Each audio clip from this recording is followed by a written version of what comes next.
How's everybody doing today? How are my Eagles family doing? I know we're all excited for Monday night, but before we look to Monday night, we need to reflect on last week's game versus the Miami Dolphins. Now, to begin with, Ryan Fitzpatrick has always played well against the Philadelphia Eagles. For whatever reason, he has had Deshaun Jackson in the past, but this Miami team, he really was not equipped with much, and it was really surprising to see us struggle against him, despite the lack of weapons. Now, the biggest player on that offense was Devontae Parker. It was not necessarily even Ryan Fitzpatrick. And going into the game, on every news source, they were saying, watch Devontae Parker, he's the player to watch. And if we could lock him down, we could easily handle the Miami Dolphins. Well, that was not the case. Devontae Parker had himself a day, and so did Ryan Fitzpatrick. He completed 63% of his passes, 69% of his passes, threw 3 touchdowns, and threw 1 interception. Despite that interception, he shredded the Eagles defense, and we cannot expect to make a playoff push if we continue to play bad against average quarterbacks. Now, let's go back to and revisit Devontae Parker a little bit. He did have a very good game, had 2 touchdowns on the day. He had 139 yards and 2 touchdowns, and I don't know how, as a defense, we can allow that. We held the New England Patriots to 17 points. We held the Seattle Seahawks to 17 points, and we can't handle a mediocre Miami Dolphins team. I don't really understand it, but it's something that we need to reflect on. Now, the entire game, it was Ronald Darby and it was Jalen Mills, and they were the ones pretty much covering Devontae Parker for the most part. And for somebody like Jalen Mills, who just came off of injury, to have him on the outside and covering a wide receiver like Devontae Parker, it didn't make much sense to me. And as a coaching staff, if you continue to see the same player getting burnt over and over by a wide receiver, I feel like you need to sub him out and put somebody in who could actually guard him.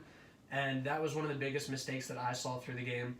Another thing is the pass rush. They weren't getting in as well. They weren't really causing that many disruptive plays. And that's something this defense has prided themselves on in the past. And there was little to none of that. Now, moving forward into this week, one more thing I'd like to go into, which will help us going into the rest of the season, is time of possession and executing on offense. We need to start looking Mike Rowe in the eyes and telling him that this offense is not working as we're used to seeing it. And pretty much ever since he was appointed to offensive coordinator, the offensive kind of has lost that spark that we're all used to seeing. And we need to focus on Mike Rowe and wonder why he's not setting his players up for success. Now, Carson Wentz did have one of the best games of this 2019 season. Had 3 touchdowns of his own, did throw an interception, but it wasn't the offensive part. It wasn't the offense's fault in this game. It was the defense's fault. It was a shootout, and the Eagles were not able to finish the game per se, but the defense letting up 37 points to the Miami Dolphins is unbelievable to me, and we cannot play down to lesser opponents if we expect to make a playoff push. Now, we head into Monday night.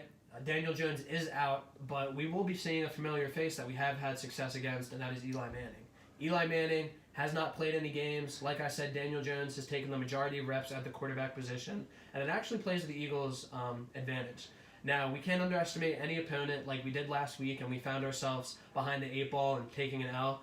And with the New York Giants team, they really haven't been that successful. They have players like Saquon Barkley, some decent receivers, and with Eli Manning under the helm, I really don't see them producing that much against our defense, and I could see us really rebounding and taking a lot of momentum from this game and propel us into the postseason. Now, it does help us that the Dallas Cowboys did lose to the Chicago Bears, and if we were to beat the New York Giants on Monday night, then we will be tied with the Dallas Cowboys. We do, as you know, play them in Week 16, and that could ultimately decide the division. But we just need to cut the nonsense. If we're going to be playing against an easy schedule, then we should have no problem taking care of business. And that game versus the Miami Dolphins, I feel like we just must forget it as Eagles fans and move on. Credit to Ryan Fitzpatrick for executing on his game plan, exploiting a weak Philadelphia secondary, and shout out to Devontae Parker for making Jalen Mills look like not even an NFL corner. He looked like a high school cornerback, maybe a college cornerback. He played one of his worst games ever. I do give him a slight pass because he did just come back from injury, but moving forward, we need to make sure our top cornerback is on the top receiving threat of the other team, or we will find ourselves in this position again and again losing to opponents that we should not lose to. All right, so Monday night, it is a huge game. It will ultimately decide the division. We do control our own destiny. And if we are not our own enemies, like I've been preaching the past 2 weeks, we should be able to make a playoff push, win the NFC East, handle the Dallas Cowboys in Week 16, and cruise to the playoffs. I am your host, Dean Seidman. Thank you for watching another Code Green Show recap. Forget about the Dolphins. Focus on Monday night. Let's get it together, Doug Peterson. Mike Rowe, let's have a better game plan. Go Birds.